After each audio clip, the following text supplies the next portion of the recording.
Bismillah. Innal hamdalillah wassalatu wassalamu ala rasulillah. Allah Taalaga şükürçülük bolsun. Peygamberimiz Muhammed sallallahu aleyhi ve sellem'ga salavat jana salamlar bolsun.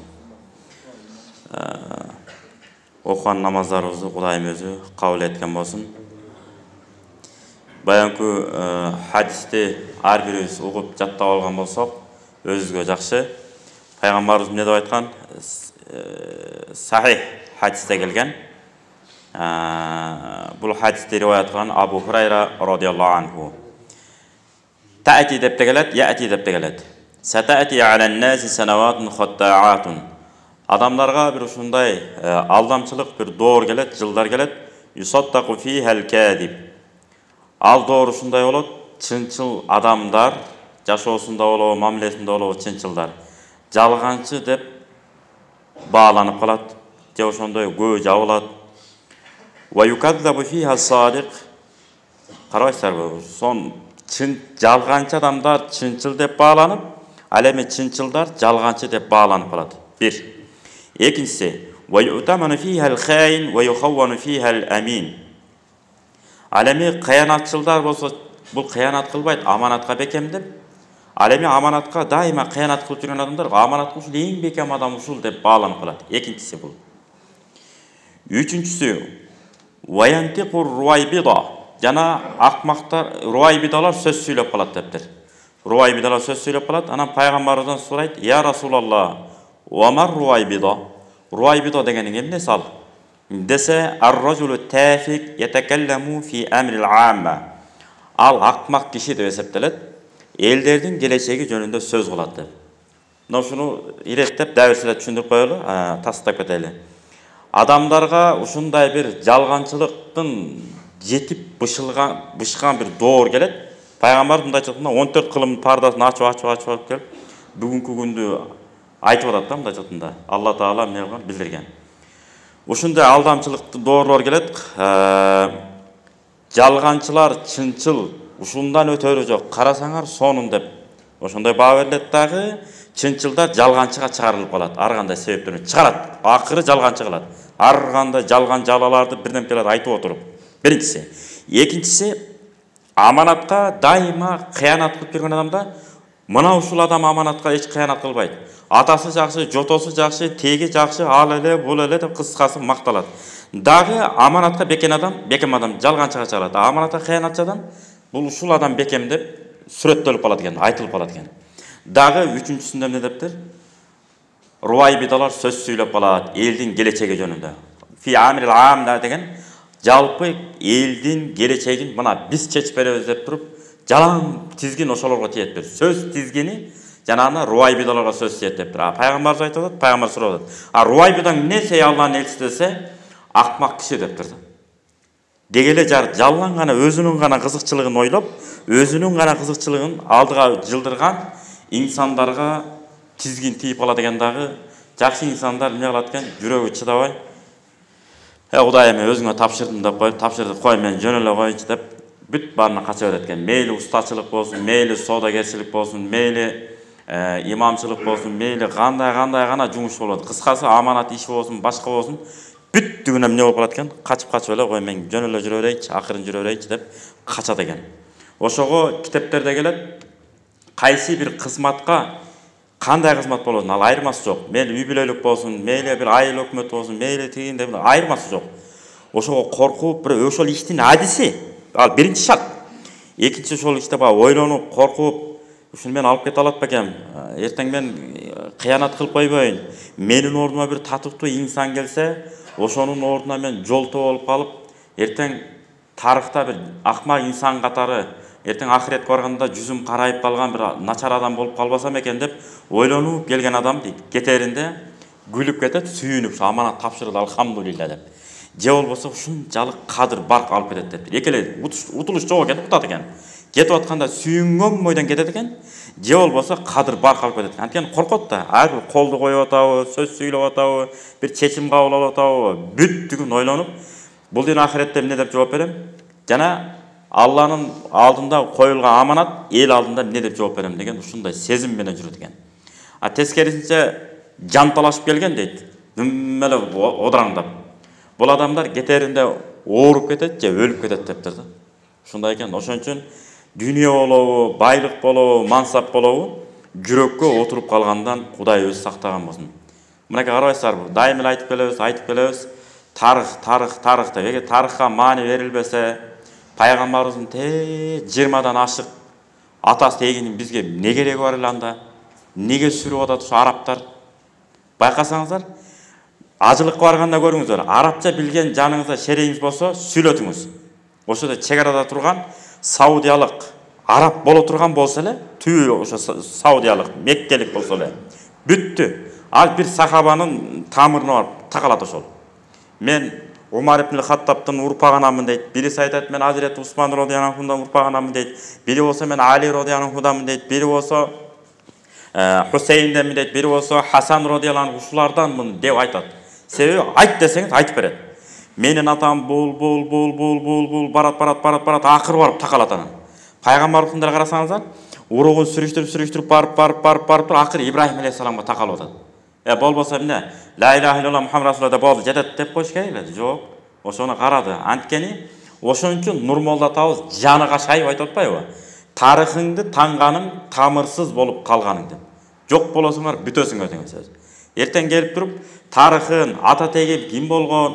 Мисалы деми, 19-20 кылымдын эгерде сынган кылыч менен көчмөндөрдүн кагылышын окубасак, экөөнү окубасак, 18-19 кылымдагы негизги тарыхтан кол жуйт экенбиз да.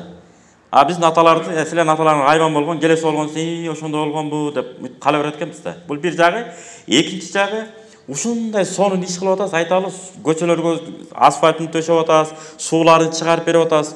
5-6 бузуку келип сизге сын пикир айтып койсо эле, колуңузду шилтеп алып кетип калышыңыз мүмкүн. Эгерде жанагындай тарыхый китептерди окуган болсоңуз, аят хадистерди андан кийин ой жүгүртүп окуган болсоңуз, Алланын ыраазы үчүн гана иш кылыш керек дегендерди окуган болсоңуз, эмне кылат? Салыштырат. Бул ар заманда болуп келген, боло берет экен.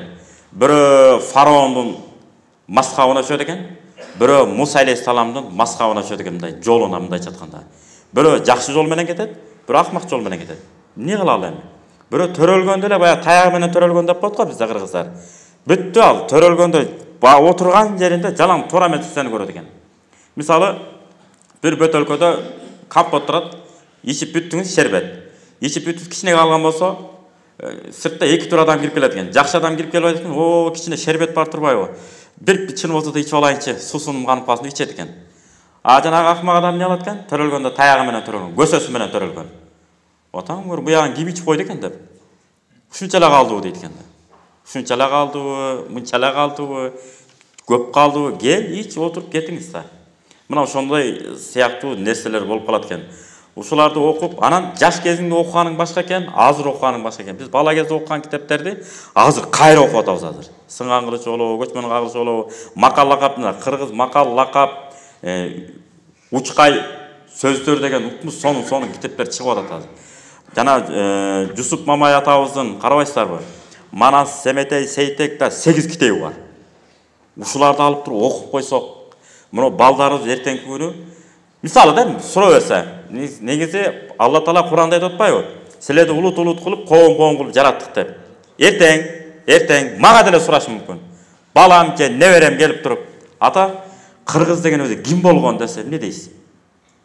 Эми кыргыз болгон да, мусулман болгон. Эми ушундай деп коет экенбиз, бүттү. Бүгүнкү күндө аксакалдардын ордун төрүн биз кайра беришибиз керек экен. Качан ал? Дин жөнүндө сүрө сөз сүйлөп берсе, тарых жөнүндө, санжыра жөнүндө биз ушундай болгонбуз, ислам дини мына убакта келген. Жусуп Баласагын, Махмуд Кашкарилер момда ислам дини мына карманган булар. Тимелей накыл кептерди, макал лакаптарды мында тогоштуруп, куюлуштуруп алып келип туруп, сөз сүйлөп берип отурган болсо, аксакалдар сөз сүйлөп эле эчке кылбай эле, "Ой балдар, мындай болуп атат, мындай кылалы" десе эле, баазыбыз лыпылдап турат экенбиз. Мисалы Советтер Союзунун убагындагы андан мурунку аксакалдардын сөзү сөз болгон. Эмне үчүн? Анткени отурган жеринде саясат же бушак айым бирдекелер сүйлөгөн эмес. Анын калыстыгынан тайган эмес экен.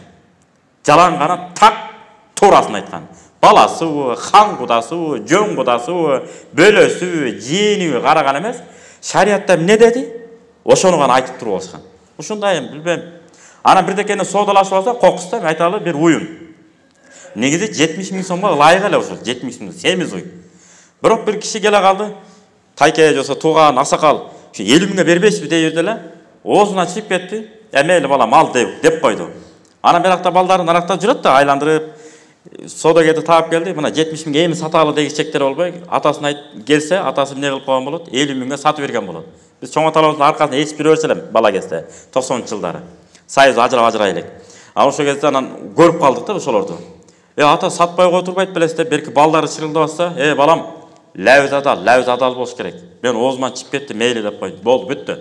Анан балдарым учпай эле мейли деп калган. Азыр ошентип сатып көрүңүз, ушу балаңыз менен кошо тапкан буюңузду. Ата, эмнени айт? Атам билбейт. Мына мен билем деп туруп, айкырып өкүрүп, нарактан бакырып чыгышы мүмкүн экен. Ушунун баары эмнеден? Тарыхты, ыргыттык, салт санааныбызды ыргыттык тетакты көздөй. Ханафи мазхабында ушундай туугандар. Биринчи далил фикта, усул деп коет. Куран, хадис, ижма, кыяс болуп кете берет. Жетинчиси үрп адат деген. Үрп адатыбыздан тайбай, ошону бекем кармай турган болсок, ошондо иншалла аят хадиске каршы келбеген, албетте, шариатка каршы келбеген. Сонун үрп адаттарыбыз бар. Ошону кошо кармап кетсек эле болот экен. Бул Ханафи мазхабындагы 7-чи баскычы бул.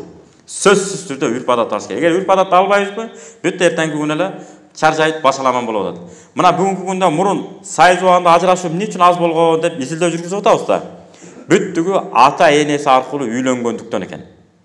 Жана аксакалдар билесиздер го, ажырашып таарынышып кетсе дагы, балам, эмне болуп атасыңар? Кой эми. Идеалдуу эч ким жок.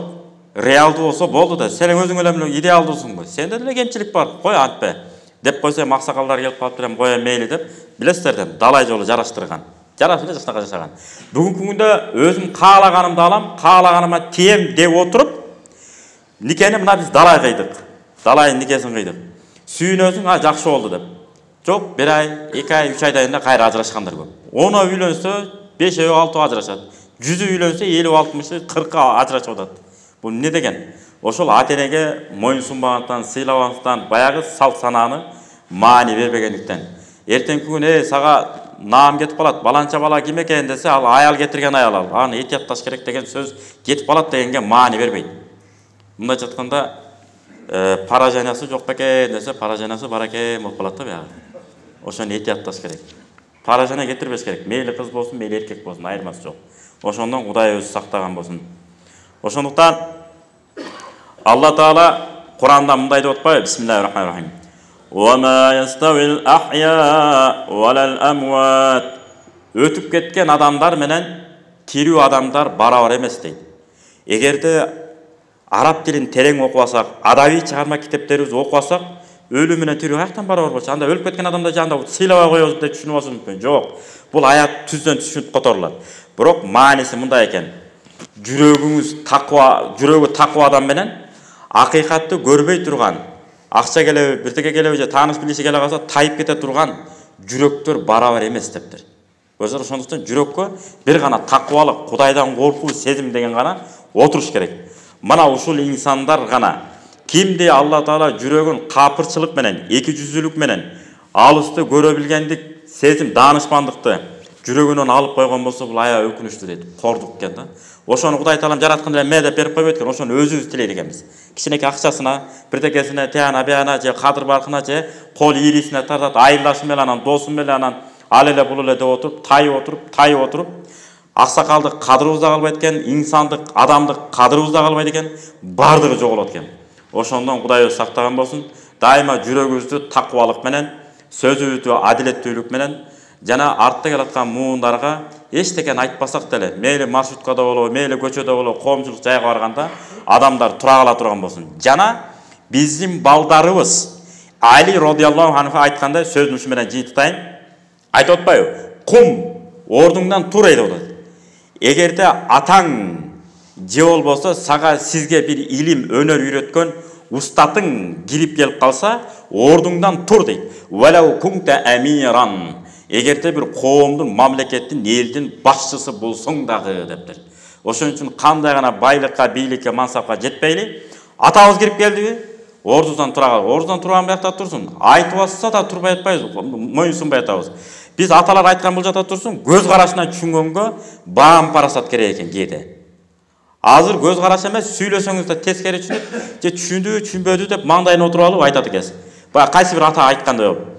Баласына айтып атат экен, балам мындай болот, тигиндей болот, минсең мындай болот, тигинсең тигиндей болот, айтып атат дейт.